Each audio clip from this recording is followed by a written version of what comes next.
നാക്കിലേക്ക് വലിയ ഒരു ബോംബായി വർഷിച്ചിരിക്കുകയാണ് മഹാനായ ഉസ്താദിന്റെ ഇടപെടൽ എന്നുള്ളതാണ് നാം മനസ്സിലാക്കേണ്ടത്. വർഷങ്ങളെല്ലാം എത്രയോ നൂറ്റാണ്ടുകളായി പലരും ശ്രമിച്ചുകൊണ്ടിരിക്കുന്ന ആ ശ്രമങ്ങളെല്ലാം ഉസ്താദിന്റെ ഒരു നിമിഷത്തെ ഇടപെടലിലൂടെ അതെല്ലാം വിഫലമായി പോയി എന്നുള്ളതാണ് യാഥാർത്ഥ്യം.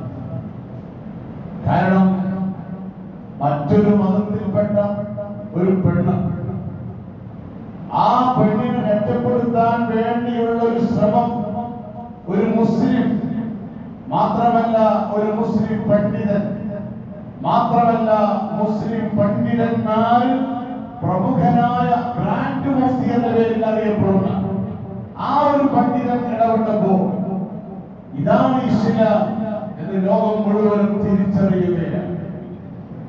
സിയോണിസ്റ്റുകൾ, അതുപോലെ തന്നെ ജൂതന്മാർ, അതുപോലെ തന്നെ മറ്റു നസ്രാനികൾ, മതമില്ലാത്തവർ, അതുപോലെ തന്നെ ഇസ്ലാം മതത്തിൽ നിന്ന് പുറത്തുപോയവർ, ഇങ്ങനെയുള്ള ആളുകളെല്ലാം മാസങ്ങളും വർഷങ്ങളുമായി അവർ വളരെ വളരെ ആസൂത്രിതമായി മെനഞ്ഞുണ്ടാക്കിയിരുന്ന, ലോക മനുഷ്യരുടെ മനസ്സിലുണ്ടാക്കി കൊത്തിവെച്ചിരുന്ന ഒരു മുദ്രയായിരുന്നു ഇസ്ലാം. തീവ്രവാദമാണ്, ഭീകരവാദമാണ്, മറ്റുള്ള മതസ്ഥരോടെല്ലാം ഇസ്ലാമിന് വല്ലാത്ത പകയാണ്, വിദ്വേഷമാണ് എന്നുള്ള ഒരു കാര്യം.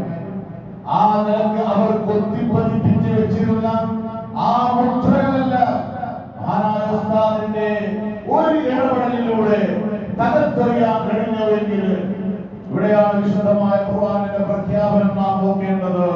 യർഫഉല്ലാഹു അല്ലദീന ആമനൂ വല്ലദീന ഊതുൽ ഇൽമ ദറജാത്.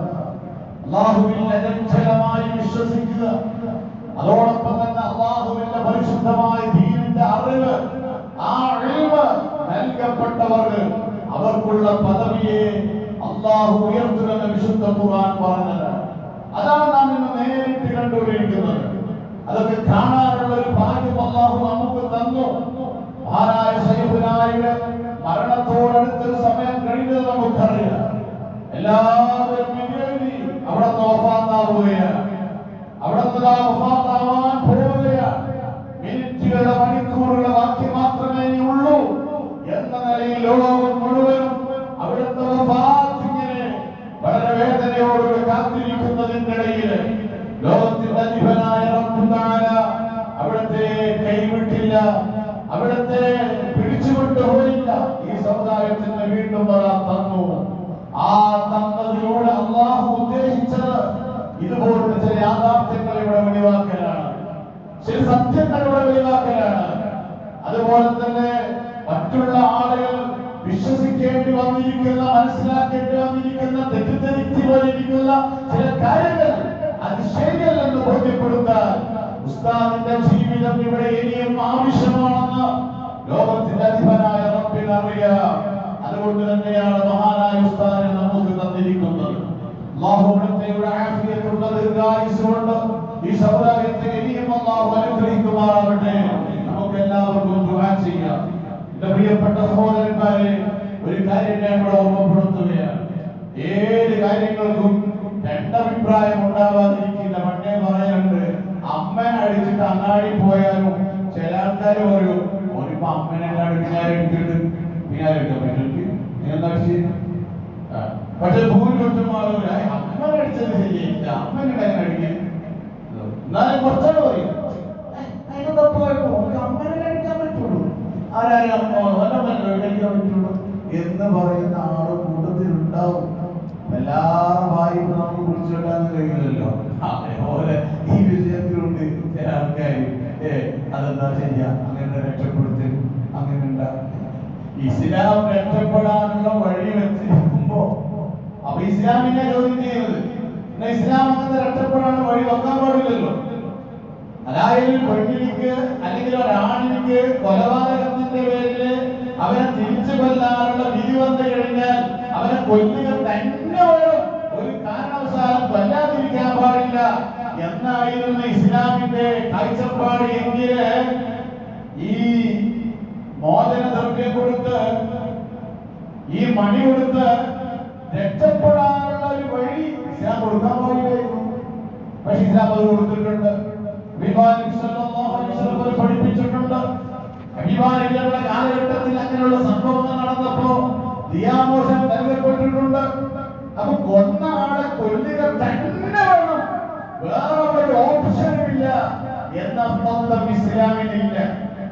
ഇസ്ലാമിലുള്ളത് ആരായിരുന്നാലും നന്നായി വരണം എന്ന തത്വമാണ്. അതുകൊണ്ടാണ് 100 ആളെ കൊന്ന ആളെ ചരിത്രം പണ്ടേ വായിലേക്ക് നമ്മൾ കേൾക്കുന്നതാണ്. അയാൾ 99 ആളെ കൊന്നു. അപ്പൊ അയാൾക്ക് പിന്നെ നന്നാവണമെന്ന് തോന്നി. അപ്പൊ നന്നാവാൻ എനിക്ക് തൗബയുണ്ടോ അറിയണോ? 99 ആളെ കൊന്ന എനിക്ക് തൗബയുണ്ടോ എന്ന് അറിയാമെന്ന് ചെയ്യാം. അയാൾ വേറെ പോയി നല്ല വിവാദത്തെടുക്കുന്ന ആലിമല്ലാത്ത ആലിമിനോട്, നല്ല നിസ്കാരം നോമ്പും നിലയിലുള്ള നല്ലൊരു മനുഷ്യൻ, പക്ഷെ ഇൽമില്ല, അയാളടുത്ത് പോയി ചോദിച്ചു. ചില ആളുകൾക്ക് അങ്ങനെയുള്ള ആളുകളെ കാണുമ്പോഴാണ് ഇയാളെ ഭയങ്കര എന്ന് തോന്നുന്നത്. അതേസമയത്ത് ചില ഉസ്താദുമാരൊക്കെ ഉണ്ടാവും, നല്ല ദർശനം എടുക്കുന്ന ഉസ്താദുമാര്, പഴയ ഉസ്താദുമാരുണ്ട്. ഒരു വേദമൊന്നും പറയില്ല, അവർക്ക് അങ്ങനെ ബുദ്ധിബോധാൻ നിർത്തിക്കാൻ അങ്ങനെ രസമൊന്നും ഉണ്ടാവില്ല. പക്ഷെ നല്ല അടിപൊളി ദർശനത്തെ ഉസ്താദുമാരൊക്കെ ഉണ്ടാവും. അവരൊന്നും നമ്മളൊന്നും ഒന്നുമില്ല. മനസ്സിലാക്കണം, അവരൊക്കെ ആലിമ്യങ്ങളാണ്. അവിടെ ഇതിന്റെ വർഗത്തോട് നമ്മൾ നന്നാക്കി തീരുമാനമാകട്ടെ. അപ്പൊ ഈ ആലിമിനോട് ചോദിക്കാതെ ആലിമിനോട് പോയി ചോദിച്ചപ്പോൾ അയാൾ പറഞ്ഞു, എനിക്ക് മാപ്പോ, നിനക്ക് മാപ്പില്ല. അപ്പൊ ഇയാളോ നന്നായിട്ട് മാപ്പിനെ കൊണ്ട് നിങ്ങളും ജീവിക്കണ്ട, കൊന്നയാളെ രക്ഷപ്പെട്ടില്ല. കൊന്നയാളെ 100 പൂർത്തിയാക്കി. എന്നിട്ട് അയാൾ ബുഖാരി റിപ്പോർട്ട് ചെയ്ത ഹദീസാണ്, വിശ്വാസം പഠിപ്പിച്ച ഹദീസാണ്, ബുഖാരിയിലുള്ളതാ മുസ്ലിമുള്ളതാ. അങ്ങനെ അയാൾ പിന്നീട് ഒരു ആലിമായ മനുഷ്യന്റെ അടുത്തേക്ക് പോയി. നല്ല എലുമുള്ള ആൾക്ക് മസല പറയാൻ പറ്റുള്ളൂ. മുറിവൈദ്യൻ എന്ന് പറഞ്ഞാൽ ആളെ കൊല്ലുന്ന സാധനം. അങ്ങനെ ചില മുറിവൈദ്യന്മാരൊക്കെ പോയി ചോദിച്ചാല് സംഗീതത്തിലോ അതുകൊണ്ട് ശ്രദ്ധിക്കണം. ചോദിക്കലും പഠിക്കലൊക്കെ അതുമായി ബന്ധപ്പെട്ട് വിവരമുള്ള ആളോട് ചോദിക്കാൻ പഠിക്കാനും പാടുള്ളൂ. പല വിഷയങ്ങളിലും ഇപ്പൊ പലതും സംഭവിച്ചുകൊണ്ടിരിക്കുന്നുണ്ട്, പലതും കേട്ടുകൊണ്ടിരിക്കുന്നുണ്ട്. ഏതായാലും രക്ഷിക്കുമാറാണ്. ഞാൻ പറഞ്ഞിരുന്നത്, ഈ ആലിമിനോട് ചോദിച്ചപ്പോ നിനക്ക് തോപിണ്ടല്ലോ, നിന്റെയും തോപിണ്ടെങ്കിൽ മറയിടുന്നവൻ ആരാളുള്ളത്? മറയിടാൻ പറ്റില്ല. നോക്ക്, 100 ആളുകളെ കൊന്നാക്ക് തോപ. അപ്പൊ അയാളോട് പറഞ്ഞിട്ട് തോപ സഹിയാവണം. അതിന് നീ ഒരു കാര്യം ചെയ്യണം, നീ ഈ നാട്ടിൽ നിൽക്കണ്ട. എന്തുകൊണ്ട്? പിന്നെ മറ്റുള്ളവർ കൊള്ളുന്നതുകൊണ്ടല്ല, ഈ നാട് പോരാ. ഈ നാട് ഒരു ദുഷിച്ച നാടാണ്. ഇവിടെ എന്തെല്ലാം തോന്നിവാസങ്ങളാണ്. അതുകൊണ്ട് ഇവിടെ നിന്നാൽ എനിക്ക് നന്നാവാകിയത് ഇന്ന നാട്ടിൽ പോയി തോന്നണം. നല്ല സാഹചര്യങ്ങൾ നാട്ടിലേക്ക് വന്നയച്ചു. വഴിയിൽ വെച്ച് അയാളെ മരിച്ചു പോയി. അടുത്തിട്ടില്ല, ഇവർക്ക് പുറപ്പെടുകയും ഞാൻ വീട്ടിൽ മരിച്ചു പോയി. അപ്പൊ ഇയാളുടെ റൂഹ് ആര് കൊണ്ടുപോകണം? റൂഹ് പിടിച്ചു പോയി. റൂഹ് കൊണ്ടുപോകേണ്ടത് ആര്? റാഹത്തിന്റെ മലക്ക് കൊണ്ടുപോകണോ അദാമിന്റെ മലക്ക് കൊണ്ടുപോകണോ? 2 മലക്കുകൾ റെഡി. അവിടെ തർക്കത്തിന് പരിഹാരം വേണ്ടേ? അപ്പോഴാണ് അല്ലാഹു തആല അവിടെ ഒരു മലക്കിനെ ഇറക്കി, ഒരു മധ്യസ്ഥന്റെ റോളിൽ. എന്താ മധ്യസ്ഥം? ഇവിടുന്ന് അവിടത്തേക്ക് അളക്കുക, അവിടത്തേക്ക് അളക്കുക. പുറപ്പെട്ട നാട്ടിലേക്കാണ് കൂടുതൽ ദൂരം, പോകുന്ന നാട്ടിലേക്കാണ് കൂടുതൽ ദൂരം നോക്കുക. എവിടേക്കാണോ അടുത്തത് അവിടേക്കുള്ളതായാണ്. അടുത്ത് നോക്കുമ്പോൾ അവിടെ കൂടുതൽ. ഹദീസിന്റെ വിശദീകരണത്തിൽ പറയുന്നത് ഇയാൾ യഥാർത്ഥത്തിൽ പുറപ്പെട്ട നാട്ടിന്റെ അടുത്ത ഉണ്ടായിരുന്നത്. പക്ഷെ അല്ലാഹു തആല എന്താക്കി? ഇയാൾ മെക്കലോടുകൂടി ആ നാടിനെ ഈ നാടിലേക്ക് അയാളെ കൊണ്ട് അടുപ്പിച്ചു എന്നാണ്. കണ്ടോ? അയാളെ തൗബ സ്വീകരിച്ചു. അയാളെ റൂഹിനെ റഹ്മത്തിന്റെ മലക്കുകൾ കൊണ്ടുപോകാൻ ആവശ്യമായ സാഹചര്യം. ഇതാണ് അള്ളാഹ്. ഈ അള്ളാഹിനെക്കാട്ടി വലിയ ദുഃഖമുള്ള ആള് ദുനിയാവിൽ ഇപ്പോൾ കുറച്ചാണ് ഇറങ്ങി. അങ്ങനെ രക്ഷപ്പെടുത്തൽ ഒരാളെ കൊണ്ടിട്ട് 110 കഷ്ണാക്കിയ ആളല്ലേ? എന്തെല്ലാം ഡയലോഗുകൾ. ഏതൊക്കെ ഒരാളെ 110 കഷ്ണാക്കിയ 100 ആളെ കൊണ്ടാക്കി മാപ്പ് കൊടുത്ത മതമാണ് ഇസ്ലാം. മാപ്പിട്ടെന്ന് പഠിപ്പിച്ച മതമാണ് ഇസ്ലാം. അതുകൊണ്ട് തന്നെ പരിശുദ്ധമാകുന്ന ഇസ്ലാം അങ്ങനെ ഒരു ഓപ്ഷൻ വെച്ചിട്ടുണ്ട്. കൊല്ലപ്പെട്ട വ്യക്തിയുടെ കുടുംബക്കാര് മാപ്പ് കൊടുക്കുകയാണെങ്കിൽ ദിയാമണി വാങ്ങിയിട്ട് കൊടുക്കാം, അല്ലെങ്കിൽ അത് വാങ്ങാതെ കൊടുക്കാം. അങ്ങനെ കൊടുക്കുകയാണെങ്കിൽ ആ കൊടുക്കുന്നതിന് വിരോധമില്ല. അതുവഴി കൊലയാളിക്ക് രക്ഷപ്പെടാൻ ചാൻസ് ഉണ്ടായിക്കൊള്ളട്ടെ എന്നാണ് പരിശുദ്ധമാകുന്ന ഇസ്ലാമിന്റെ കാഴ്ചപ്പാട്. അതുകൊണ്ട് തന്നെ ആ നിലയ്ക്ക് ഇസ്ലാം വെച്ചിരിക്കുന്ന ഒരു ഓപ്ഷനാണ്. ആ ഓപ്ഷനിലുള്ള സാധ്യതകൾ തേടിയുള്ള ഉസ്താദിന്റെ ഒരു ശ്രമം, ആ ശ്രമം വിജയിച്ചുകൊണ്ടിരിക്കുകയാണ്. അല്ലാഹു ഇനി വിജയിച്ചു പെരുമാറാവട്ടെ. നമുക്കിവിടെ ആ പെണ്ണ് രക്ഷപ്പെടുന്നതിനെക്കാട്ടി വലിയ വിഷയമുണ്ട്. അതാണ് ഞാൻ നേരത്തെ പറഞ്ഞത്. വർഷങ്ങളായി സിയോണിസ്റ്റുകളും ഫാസിസ്റ്റുകളും അതുപോലെ തന്നെ യുക്തിവാദികളും നിരീശ്വരവാദികളും എല്ലാം ലോക മനുഷ്യരുടെ മനസ്സിന്റെ ഉള്ളിൽ കൊത്തിവെച്ച ഒരാശയം ഉണ്ടായിരുന്നു. എന്താണത്? ഇസ്ലാം തീവ്രവാദമാണ്, ഇസ്ലാം ഭീകരവാദമാണ്, ഇസ്ലാം കൊലയുടെ മതമാണ്. ഈ കൊത്തിവെച്ചിരിക്കുന്ന അവരുടെ ആശയം ഉസ്താദിന്റെ ചെറിയൊരു ഇടപെടൽ കൊണ്ട് അത് നീക്കാൻ കഴിഞ്ഞു. അതുകൊണ്ട് തന്നെയാണ് ഈ വിഷയത്തിൽ ഉസ്താദിനെ എതിർക്കുന്ന കൂട്ടത്തിൽ ഏറ്റവും മുൻപന്തിയിലുള്ളത് ആരിഫ് ഹുസൈനെ പോലുള്ള നിരീശ്വരവാദികളാണ്, യുക്തിവാദികളാണ്, അവരെ പോലുള്ള ആളുകളാണ്. പിന്നെ അവർക്ക് സപ്പോർട്ടായിട്ട് പണ്ടേ പറഞ്ഞതുപോലെ തന്നെ കുറച്ച് മുജാഹിദ്, കുറച്ച് ജമാഅത്ത്, ഇങ്ങനെ തുടങ്ങിയ കുറച്ചുണ്ടാവും. പിന്നെ എല്ലാത്തിലും ഉണ്ടാവുമല്ലോ. ഏതായിരുന്നാലും ഞാനിവിടെ ഓർമ്മപ്പെടുത്തുന്നത്, ഇസ്ലാമിനെ തകർക്കുക എന്ന് പറയുന്ന ലക്ഷ്യത്തോടുകൂടി ഇറങ്ങിത്തിരിച്ച സർവ്വ ആളുകളുടെയും ലക്ഷ്യത്തിനെ ഉസ്താദ് ഒരു നൊടിയിട കൊണ്ട് തകർത്തപ്പോ അത് സഹിക്കാൻ കഴിയുന്നില്ല. ഇസ്ലാമിനെ തകർക്കാൻ കച്ചകെട്ടി ഇറങ്ങിയ വഹാബിക്കും മൗദൂദിക്കും അതുപോലെ തന്നെ ഇതുപോലുള്ള ഇനി മുസ്ലിങ്ങൾക്കും നിരീശ്വരവാദികൾക്കും സിയോണിസ്റ്റുകൾക്കും അത് സഹിക്കാൻ കഴിയുന്നില്ല. അപ്പൊ അവര് അതിനെ കുറിച്ച് പലതും പറഞ്ഞുണ്ടാക്കുന്നു, പലതും പറയുന്നതായിട്ട് പോകട്ടെ. ഉസ്താദ് ഒന്നും ചെയ്യുന്നില്ല. അതാണ് നമ്മൾ മനസ്സിലാക്കേണ്ടത്. ഉസ്താദ് മെയിൻറ്റെയിൻ ചെയ്യുന്നില്ല. ഏതായിരുന്നാലും പ്രിയപ്പെട്ടവർ, നമുക്കും അത് മെയിൻറ്റെയിൻ ചെയ്യേണ്ടതില്ല. ഏതായിരുന്നാലും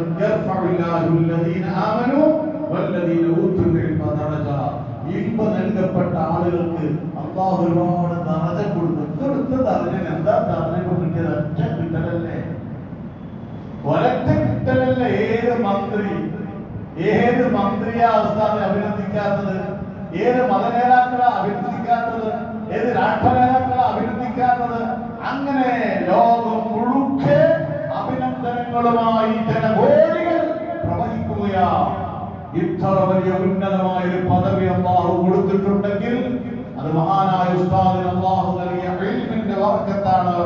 മഹാന്മാരായ മശായിഖന്മാരുടെ ഉസ്താദുമാരുടെ പൊരുത്തമാണ്. അല്ലാഹു അവിടുത്തെ തണൽ നമുക്ക് അല്ലാഹു നീട്ടിത്തരുമാറാവട്ടെ. ആമീൻ എന്ന് ദുആ ചെയ്തുകൊണ്ട് ഇൻഷാ അല്ലാഹ് നമുക്കും അല്പം ഇൽമ പഠിക്കണം. ആഴ്ചയിൽ ഒരു ദിവസത്തിന് ഒരു അരമണിക്കൂറെങ്കിലും അല്ലാഹുവിന്റെ പള്ളിയിൽ ഒന്നിരുന്ന് അല്ലാഹുവിന്റെ വിശുദ്ധ ഖുർആൻ പഠിക്കാൻ നമുക്ക് സാധിക്കേണ്ടതുണ്ട്. അതോട് പ്രിയപ്പെട്ടവരെ, വളരെ അർത്ഥവത്തായ നിലയിൽ നടക്കുന്ന നമ്മുടെ ഖുർആൻ ക്ലാസ് അത് നിങ്ങൾക്ക് ഉപയോഗപ്പെടുത്തണം എന്ന് ഞാൻ നിങ്ങളോട് ഓർമ്മപ്പെടുത്തുന്നു. കാരണം അല്ലാഹുവിന്റെ ഹബീബ് റസൂലുള്ളാഹി പറഞ്ഞത് ഖൈറുക്കും മൻ തഅല്ലമൽ ഖുർആന വഅല്ലമാ. നിങ്ങളിൽ ഏറ്റവും നല്ലവർ ഖുർആൻ പഠിച്ചവരാണ്. ആരുമല്ല, തഅല്ലമാണ്, പഠിക്കുന്നവർക്കാണ്. പിന്നെയാണ് പഠിപ്പിച്ചവർ. പഠിപ്പിക്കുന്ന ആളെക്കാളും മുൻഗണന നൽകിയത് പഠിക്കുന്ന ആൾക്കാണ്. അതാണ് ആദ്യം മൻ തഅല്ലമ ഖൈറുക്കും മൻ തഅല്ലമൽ ഖുർആൻ. ഖുർആൻ പഠിക്കുന്നവർ, പഠിക്കുന്ന ആൾ ആദ്യം പറഞ്ഞത്. പിന്നെ പഠിപ്പിക്കുന്ന ആൾ. എന്താ കാരണം? പഠിക്കുന്നതിന്റെ പ്രാധാന്യമാണ്. പഠിപ്പിക്കുക എന്നതിനേക്കാളും വലിയ പ്രാധാന്യം പഠിക്കുക എന്നതിനുണ്ട്. പക്ഷേ പഠിപ്പിക്കുന്ന ആളെക്കാളും പഠിക്കുന്ന ആൾ ഉഷാറാവും. എന്തുകൊണ്ട്? പഠിപ്പിക്കുന്ന ആൾ പഠിപ്പിക്കുമ്പോൾ പഠിച്ചുകൊണ്ടിരിക്കുകയാണ്. അപ്പൊ അയാൾ ആദ്യം തിരുവിട്ട് പഠിക്കുന്നവർ എന്നുള്ള ഇടപെട്ടിട്ടുണ്ട്. ശിക്ഷിക്കുന്നത് പോലെയൊന്നും വേണ്ട. കാരണം പഠിപ്പിക്കുന്ന ആളെന്നാണ്. പഠിപ്പിക്കുന്ന ആൾ ഓരോന്ന് പഠിപ്പിക്കുമ്പോഴും പിന്നെയും പഠിച്ചുകൊണ്ടിരിക്കുക. നമ്മളൊക്കെ ഒരു ക്ലാസ് എടുക്കുമ്പോ പുതിയ അറിവ് നമ്മൾ പഠിക്കുകയാണ്. അപ്പൊ പഠിപ്പിക്കുന്ന ആള് നേരത്തെ പറഞ്ഞ പഠിക്കുന്ന കൂട്ടത്തിൽ ആദ്യം പഠിച്ചിട്ടുണ്ട്. അതിന് പുറമെ സ്പെഷ്യലായി പഠിപ്പിക്കുക എന്ന നിലക്കൊരു ഹൈറും വേറെയുണ്ട്. രണ്ട് ഹൈർ ഒരുമിച്ച് കൂട്ടാൻ കഴിയും. അല്ലാഹു തൗഫീഖ് നൽകുമാറാവട്ടെ. അതൊക്കെ ആശിച്ചിട്ടാണ് നമ്മൾ ഈ ക്ലാസ് ഒക്കെ നടത്തുന്നത്. അല്ലാതെ ഇത് ആരെങ്കിലും പറഞ്ഞിട്ട് നിർബന്ധിച്ചിട്ടോ അങ്ങനെ കറാറ് ഒപ്പിട്ടോളൊന്നുമല്ല, അല്ലെങ്കിൽ എടുക്കാനെ പിരിച്ചുകൊടുത്ത് പോയിട്ടൊന്നുമല്ല. ഇങ്ങനെ എന്തെങ്കിലും ഗുണം കിട്ടുമെന്ന് കരുതിയില്ല. നിങ്ങൾക്കും ഗുണം കിട്ടും, എനിക്കും ഗുണം കിട്ടുമെന്ന് കരുതിയിട്ടാണ് ഇങ്ങനത്തെ ക്ലാസ്സുകളൊക്കെ എടുക്കുന്നത്. അതുകൊണ്ട് നിങ്ങളെല്ലാവരും സഹകരിക്കുക. സഹകരിക്കാതാണ് എന്നോട് സഹകരിക്കാനല്ല, എനിക്ക് ഒരാളുണ്ടായിരുന്നു ഈ ക്ലാസ്സിൽ. കൂടുതലൊന്നും വേണ്ട. മക്കൾക്ക് ക്ലാസ് എടുക്കാൻ കഴിയാത്തതുകൊണ്ട് ആരുടെയും ക്ലാസ് എടുക്കാൻ കഴിയില്ല. ഒരാളുടെ മതി. ചിലർക്ക് ഒരാളും വേണ്ട. അങ്ങനെ ഓരോ ക്ലാസ്സിൽ നീന്തലുണ്ടോ മരക്കലുണ്ടോ പിന്നെ നമുക്ക് ആളില്ലെങ്കിൽ കുഴപ്പമില്ല. കൂട്ടത്തിൽ അത്രയും നമ്മൾ എത്തിയിട്ടില്ലല്ലോ, നമുക്ക് പറയാൻ കഴിയില്ല. പക്ഷെ നിങ്ങൾ സഹകരിക്കുന്നത് നിങ്ങളുടെ ആദരത്തിനോട്, അതോടൊപ്പം നിങ്ങൾക്ക് പഠിപ്പിച്ചാൽ കിട്ടുമല്ലോ ആദരത്തിലേക്ക്. അതിനുവേണ്ടി നിങ്ങൾ എന്നോട് സഹകരിക്കുക. അതുപോലെ തന്നെ ചൊവ്വാഴ്ച ക്ലാസ് അൽഹംദുലില്ലാ കഴിഞ്ഞ ക്ലാസ്സിലൊക്കെ കുറച്ച് പെണ്ണുങ്ങൾ കൂടുതലായി വന്നതായി മനസ്സിലായിട്ടുണ്ട്. അൽഹംദുലില്ലാ ഇനിയും ഇൻഷാ അല്ലാഹ് പെണ്ണുങ്ങളൊക്കെ വരണം. കാരണം പണ്ടെപ്പോഴോ മദ്രസയിൽ പഠിച്ചിട്ട് പോയാൽ അതൊന്നും പലതിനും പോകുന്നുണ്ടാവില്ല. ഇപ്പോൾ ഉദൂവിൻ്റെ മസലയാണ് പഠിപ്പിച്ചു കൊടുക്കുന്നത്. ഉദൂ എന്നുള്ളത് നിസ്കാരത്തിൻ്റെ വിഷയങ്ങളൊക്കെ ഈയിടെ ക്ലാസ്സിൽ നിസ്കാരം തള്ളാവിട്ടേണ്ട ഒരു വിഷയം പറഞ്ഞു പെണ്ണുങ്ങൾക്ക് തനിക്കുണ്ടാവും. കാരണം അങ്ങനെയാണ് ചില മസലകളൊന്നും പഠിച്ചിട്ടുണ്ടാവും, പക്ഷെ ഓർമ്മയുണ്ടാവില്ല, അല്ല പഠിച്ചിട്ടുണ്ടാവില്ല.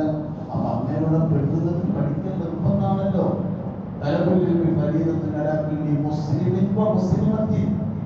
രണ്ട് മാത്രമാണ് മുസ്ലിമായ പുരുഷനും നിർബന്ധമാണ്, മുസ്ലിമായ പെണ്ണിനും നിർബന്ധമാണ് ഇൽമു പഠിക്കുന്നത്. ഇത് ഫർളാണെന്ന് പറയുന്നത് സുന്നത്തൊന്നുമല്ല.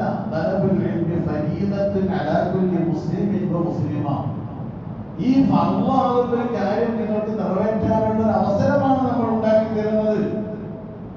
അതുകൊണ്ട് ഈ അവസരം ഉണ്ടാക്കി തന്നിട്ട് നിങ്ങളത് ഉപയോഗപ്പെടുത്താതെ പോയാൽ നിങ്ങൾക്ക് ആദരത്തിൽ വെച്ച് ഒന്നും പറയാൻ കഴിയില്ല, ഒരു മറുപടിയും ഉറപ്പിന്റെ മുന്നിൽ പറയാനുണ്ടാകില്ല. അതുകൊണ്ട് പ്രിയപ്പെട്ടവരെ, സാഹചര്യങ്ങളും സന്ദർഭങ്ങളും എല്ലാം ഉപയോഗപ്പെടുത്തുക. അല്ലാഹു തൗഫീഖ് നൽകുമാറാകട്ടെ. ഒരുപാട്